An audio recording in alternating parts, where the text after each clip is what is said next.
Hi folks, maybe you've heard this weekend is a big weekend for real estate. Everything's going to change. And most of that change in Arizona revolves around these three documents. So stay tuned, let's go over them and see what those changes are that are going to affect you if you're buying or selling in Arizona.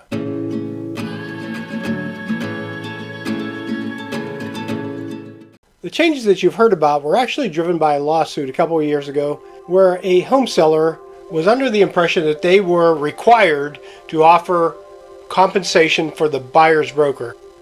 So many of you who have sold a home in the recent past know that sellers have quite frequently offered to pay the buyer broker commission. Now, why is that? It became a custom. It wasn't a requirement. It was never a requirement. In fact, all of my clients, I've always told them, you can offer nothing on the buyer broker side. But competition in the market sort of drove this custom. So if you're selling a home and you have a home buyer who's willing, ready to go, but it's going to cost them a lot of money to close. They have to qualify for the loan, they have to have a down payment, all the other closing costs for title, all the other things that go along with that. What sellers would do is they would say, well, let's offer this in the contract and through the MLS, the multiple listing service, that we're going to offer 3% or 2.5% for the buyer side to take some of the burden away from the buyer. Because the buyer has to come up with a large amount of money. Those who didn't, let's say you were selling a home and the person next door to you didn't offer a commission for the buyer broker, but you did, where do you think that buyer was more likely going to go? Because if the buyer broker isn't covered, then that buyer has to come out of pocket to pay the professional fee, the service fee, for the service provided by a licensed real estate agent.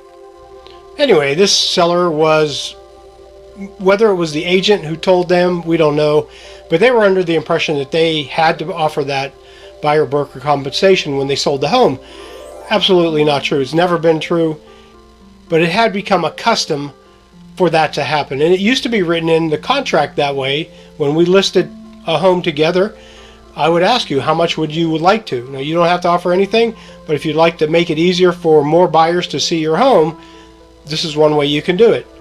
And quite often, sellers who were getting the bulk of the receipts after the sale, they're getting that large check, were amenable to offering that compensation.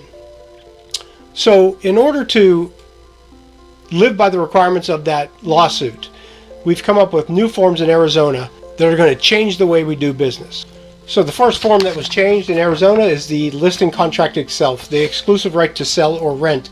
And what they've done on the second page of this, and I'll leave copies of this in the description. Now in the old contract, all the commissions we listed on basically one line. It would say you're going to pay 6%, 5%, whatever. And that would be split between your listing agent and the buyer broker.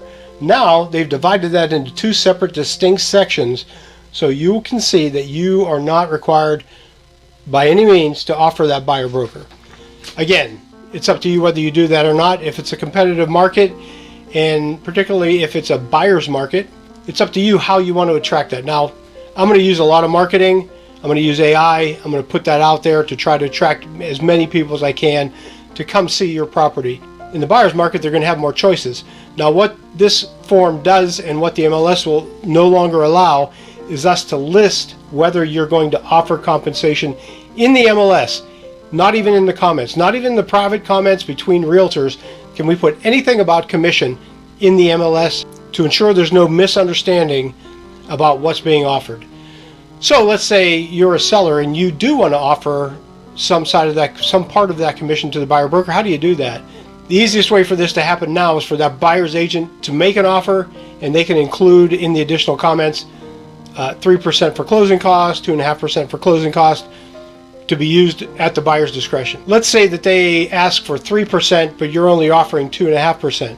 That's going to go back to the buyer now, and the buyer's going to have to decide whether they want to pay that other 0.5% that they agreed to pay. I know there's a lot of math.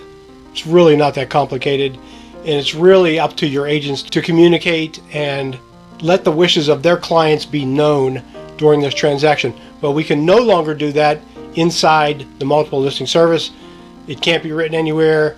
You can't put sellers offering 3 bananas in there as a way to go around the rules. Absolutely not. It's a $500 fine for your listing agent if that happens. So now let's switch over to the other side. Let's say I'm the buyer's representative in this case. If you want to go see a home, I just can't take you to see a home any longer. Now we have a form that we have to fill out in order to give permission for us to show you a home. This is also a repercussion of that lawsuit. And even before we go see the home, right here, you're going to have to agree to the compensation or professional fee for your agent. Now, this doesn't obligate you, just seeing the home doesn't obligate you to pay compensation. It's just adding another piece of paper to the way we do things. If you have an agent, a realtor, a member of the National Association of Realtors, who doesn't present you this form when you're going to see just a showing, don't walk, run away, because they're not in compliance with this new agreement. So let's say you really do like the house and you want to make an offer on it. We have yet another form, and this is going to actually be the buyer broker exclusive employment agreement. And again, those commissions will be listed here. So let's say right here you said, hey, I'd like to ask for 2.5% closing costs from the seller. And the seller says, oh, my seller is offering 3%. What happens to that other 0.5%? That other 0.5% goes to you, because we agreed to 2.5%. So if whatever's written on here, that's what you're responsible for. Let's say we're at 2.5% and they're only offering 2%. At that point, it would be up to you to make up that difference. You would have to pay that difference out of pocket, and that's a negotiation we'll have to talk about, whether you still want that house or not. Does it fit in your budget? Is it the right place for you? Is it a place you're going to love? Start building your generational wealth, your equity in that home. We would have to discuss that and find out if this is the one for you. And we can talk about that. That's again another negotiation between me as the buyer's agent and you as the buyer. So those are the big changes that have come out. Again, if you have a home you want to sell or a home you want to buy, find an agent. We'll walk through this paperwork with you, make sure you understand it completely, make sure you're in compliance with what the requirements are, and make the transaction much smoother for you. If you have any questions, if you want to know more about this, please leave a comment below and I'll give you a call.